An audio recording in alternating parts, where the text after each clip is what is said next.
Yo, what up, you guys? It's your boy the Kryptonian Saiyan here, bringing you another One Piece chapter review. This time it's for chapter 78. This chapter picks up exactly where the last one left off, and I gotta say, Oda's knack for just touching backstories is really incredible, man. Like, just to see how Nami's face has changed, her mannerisms, and what I'm talking about is how she goes from not wanting to live at Bell-mère because she grew up poor to hearing Arlong say it's 100,000 berries for each adult and 50,000 for each child.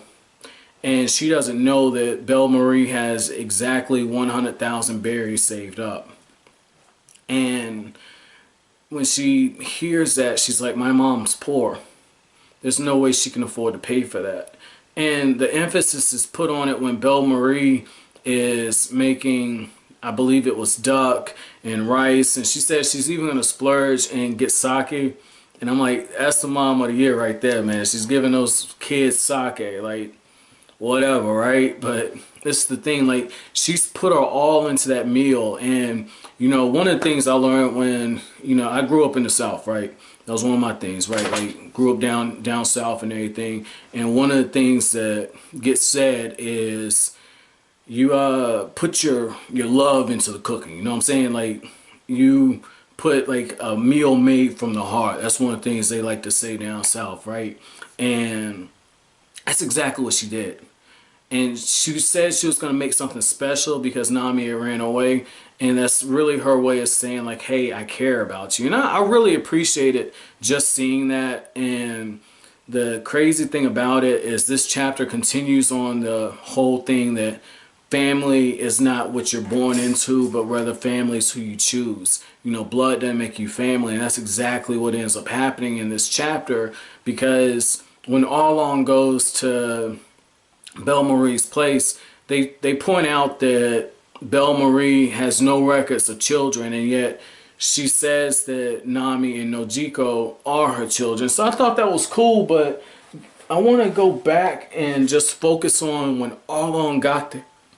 Now, in the comment section, one of you guys told me that, you know, with Bell-mère, you know, for her, she was actually a Navy officer, and I just thought she had an oversized coat. Like, I didn't even notice that. So, you know, great job there, man. Give yourself a shout out, because like I said, I usually stay on top of stuff like that. I missed that one.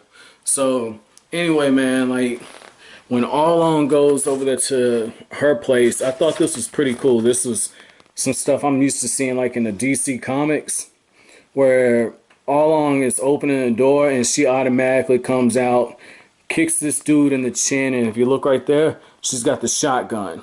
I thought that was pretty cool, man, because no move is wasted, and you can tell that she's well trained. And if you look how she has her leg right below his neck.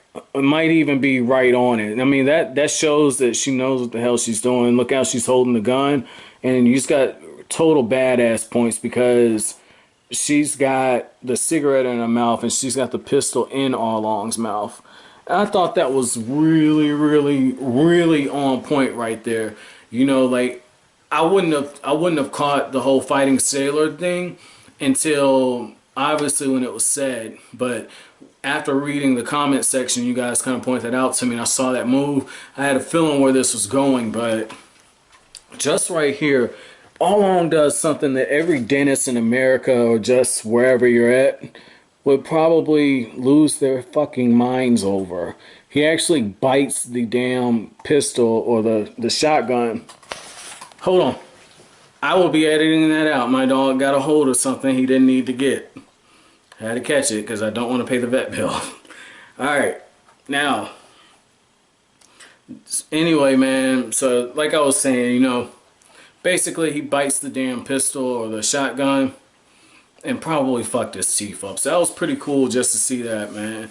But the other thing about this chapter is after she realizes that she's been defeated and Arlong is basically beating the hell out of her, we get two very touching moments. The first moment right here, or rather three. The first moment is when you see her, she's kind of bleeding out. And the thing about head wounds you have to keep in mind is head wounds often look more serious than they are. And that's because the head bleeds out very quickly. Now, right here, she says, it's no use, they're monsters, they're going to kill me. And what should have been her last thought, she thinks about her daughters.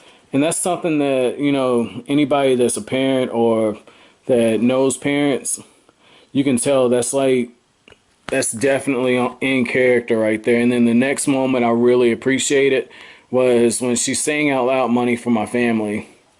And right there, she says what she's thinking, even with my secret savings, a little over 100,000. And right there, you know that she's planning on sacrificing herself for her kids, man. And this was the very beautiful part about this, man. Like, right after this happens, we get this small sequence of events where she comes out and she acknowledges that she has children.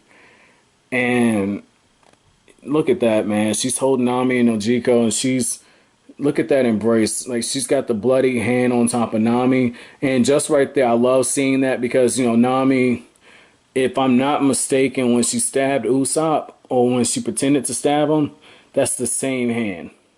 That's the exact same hand. And the reason I'm saying pretend is because she's got the bandage over it, you know? But that looks like the same hand, and that's the last hand that Bell-mère touched her with. So this is what I'm talking about. When Oda does little small slick things, you have to catch it, but when you catch it, you go, he's a genius. Like, that's really nice right there. Like I said, I'm going to go back and check it. I think it's her left hand, though, but man. And then just this ending. Arlong has the pistol to her head, and he says, you shall be our first example. Die for your foolish love. And right there, her last words are, I love you. And you know that she got shot, man. Like, this was, when I tell you this was a huge chapter, it's taking this whole theme of sacrifices that was introduced in the Sanji arc, or the Barate arc, and it is just taking it tenfold. I'm loving this. Absolutely loving this, man. So my chapter question for you guys is going to be this. What did you think about Bell-mére's sacrifice? And has there ever been a time, and it doesn't have to be in your own personal life, but just in general, has there ever been a time where you've seen somebody okay, this has to be from your personal life. Has there ever been a time when you've had to put yourself in an uncomfortable position for somebody else?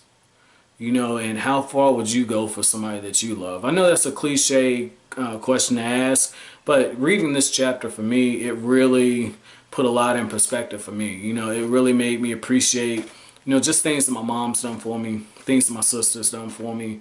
And it's just really made me literally want to go grab my phone and call my mom and be like, look, Mom, I love you. Thank you for all you've done. You know, like, it's literally made me want to go hug my sister. This was a really amazing chapter, man. But that's it for this review. If you liked anything I had to say, as always, comment, rate, subscribe, share. Greatly appreciate it. But that's it. Thanks for watching.